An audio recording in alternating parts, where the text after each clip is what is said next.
watching the Fan Sports Show.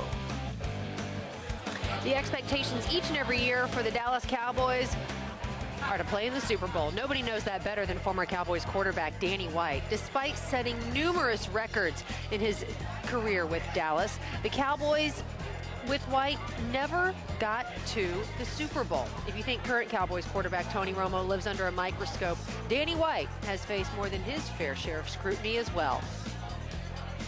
You went to 3 straight NFC Championship games in your first 3 years as a starter.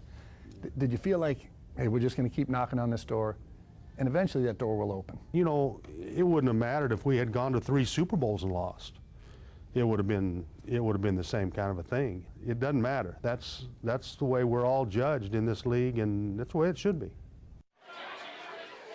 And you can hear the rest of that interview tonight on CBS 11 News at 10. Time to bring back in Bill Jones back in the TXA 21 studios. We're going on the record, gentlemen. Are you guys ready? Ready. Time for you to make your case. Let's start with you, Bill. Why can the 49ers win on Sunday? I'm going with the same pick I made on Labor Day weekend. Ravens over the Niners. Although at that time I didn't know that Colin Kaepernick would be quarterbacking the 49ers, but I'm going to stick with the Ravens. But just hypothetically speaking, give me a case for San Francisco. You know, I actually, if I hadn't made that pick on Labor Day weekend, I'd be picking the Niners to win this game. Because I do think the Niners have the better talent than what the Ravens have. And so from that standpoint, I think you can make the definite case that the Niners will win this game. I think that was the question you asked, even though we're showing Ravens video here. That's okay. Steve, why can the Niners win? I don't care about the Niners. I'm picking the Ravens. I'm not asking you to pick. I'm asking you to make your case for each team why they can win. Well, San Francisco, I think, is a better team. I think they're a better team. Is there an echo in here? Yeah, just a better. I want to talk about the Ravens. Okay, Why do I have to talk about San Francisco? I wanted to give us equal time. I think the 49ers are a better team, top to bottom. Colin Kaepernick is a big problem. Their defense is good, but I'm going with the Ravens too because. Let me tell you why I'm going with the Nobody Ravens. wants to hear from you, Steve. They don't? No, go ahead. Go ahead. Big brother's going to be little brother. That's point one. Point two is in the Super Bowl, give me the big names. Give me Lewis, Reed, Flacco, Rice to perform better. I can't even name you a big name for the 49ers. I don't believe Kaepernick is ready. I don't believe Crabtree is ready. Have you ever heard who's of the big Justin name? Smith and Patrick Willis? They're not big names. Okay. They're great players, but they're not big names. I just can see Ed Kaepernick Reed is a making big a big name. difference. Well, he's getting now there. he is. I mean, it's He's about getting there. 12 letters, isn't it? And a lot of vowels. A lot of vowels. Hey, Troy Aikman told Babe that he couldn't breathe for the first quarter of his first Super Bowl. Kaepernick's going to feel some of that, and Flacco is just more ready, I think. I'd rather have my money on Flacco. Do you guys believe in the power of a hot team, the way that Baltimore is coming? Granted, they finished the regular season pretty poorly, losing 4 out of 5 games, but they've been so hot. They've been the upset team. Joe Flacco has outplayed Tom Brady, Peyton Manning in the postseason. Do you guys believe in the power of a hot team catching fire this time of year?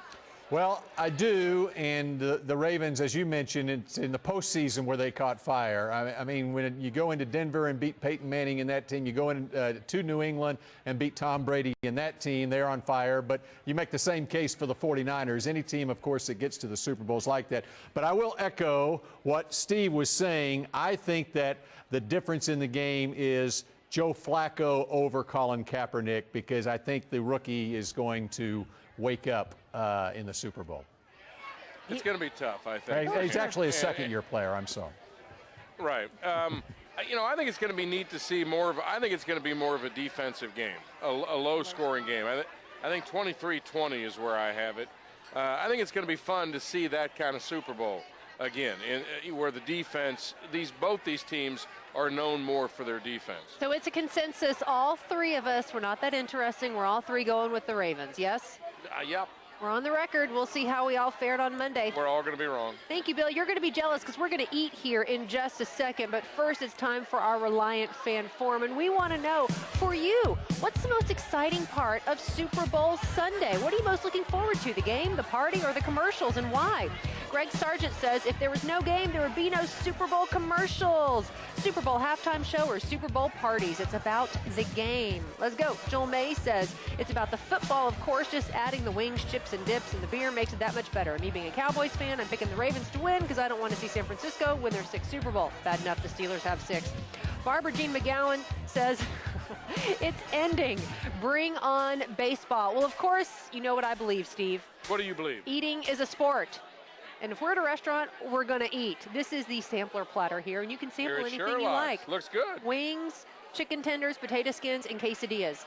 I'm not even going to go healthy. I'm going full-on fat, and I'm going with the quesadilla. I'm going to try one of these. Join me here? I'm going to try one of these right here. I don't even need that. Oh, come on. Nope. Very good. Thank you. Need the napkin. Got to wash it down. And Hannah, you made us something special here. Yeah. I couldn't finish my... It's a Big Easy. It's a Biggie. I couldn't finish my shot The last Sherlock's night. version of a hurricane. Now tell us what exactly is in this drink. It's rum, pineapple, OJ, grenadine, and I think that's about it. Okay, so we will be able to finish the show if we drink some of this? What was that? We will be able to finish the show tonight if we drink some of this? Maybe. I've never had alcohol on the clock in 30 years. Well, just take a little tiny Am sip. I allowed to tonight? Is it good? Oh, that's good. It does taste like a hurricane. There's no alcohol in there. Yes, there is. She made a virgin one for us. I can hear Marcus back in the studio saying, "Shoot it, Gino, shoot it." I'm not going to shoot it. That's what he was doing last night. And I couldn't take the drink last night. It was pretty rough. So all we need are like the maraschino cherries and the lime wedges and the umbrella, and we'd be good to go. Right. Thank you very much. Party has Wait, started. don't take my drink. Okay. Girl. The party has started. Thank you, Hannah. Thanks to Sherlock's for their hospitality tonight. One more sip. How was the quesadilla?